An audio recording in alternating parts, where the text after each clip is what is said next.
দরজায় কড়া নাড়ছে Bangladesh premier league বিপিএল-এর চতুর্থ আসর। এরই মধ্যে সব ধরনের প্রস্তুতি শেষ হয়েছে বিপিএল-এর চতুর্থ আসরকে সামনে রেখে।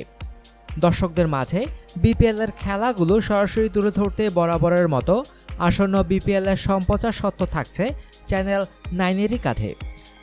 বিগত আসরগুলোতে নিম্নমানের সম্প্রচারে অনেক সমালোচনা হওয়ায় এবার প্রশংসা কুড়াতে নিজেদের সর্বোচ্চটা দিতে চায় চ্যানেল 9 কর্তৃপক্ষ। সম্প্রচারের মান উন্নয়নের জন্য চ্যানেল 9 বিপিএল-এর চতুর্থ আসরে বাড়াতে যাচ্ছে প্রযুক্তির ব্যবহার।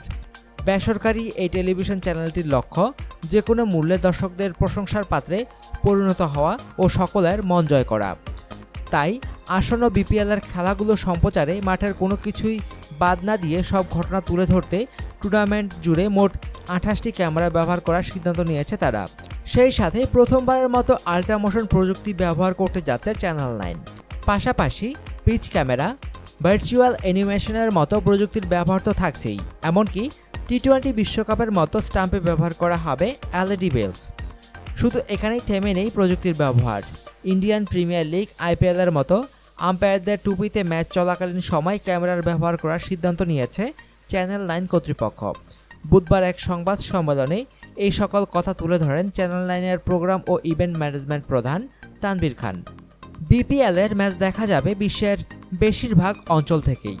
Sony ESPN, premier sports, ESPN, Jio টেলিভিশনের মাধ্যমে বিপিএল-এর খেলা ছড়িয়ে যাবে বিশ্বব্যাপী। সনি ইএসপিএন এশিয়া ও প্রশান্ত মহাসাগরীয় অঞ্চল, ইএসপিএন যুক্তরাষ্ট্রে, প্রিমিয়ার স্পোর্টস কানাডায় ও জিও টিভি পাকিস্তানে খেলা দেখাবে। টেলিভিশন ধারাভাষ্যকার হিসেবে থাকছেন ড্যানি মরিসন, সিকান্দার বক্ত, আতার আলী খান ও শামীম আশরাফ চৌধুরী। সঞ্চালকের দায়িত্ব পালন করবেন সিনা চৌহান ও আমরিন। অনুগ্রহপূর্বক সংবাদটি শেয়ার করুন এবং খেলাধুলার সর্বশেষ খবর জানতে স্পোর্টস লাইট সাবস্ক্রাইব করে রাখুন। ধন্যবাদ।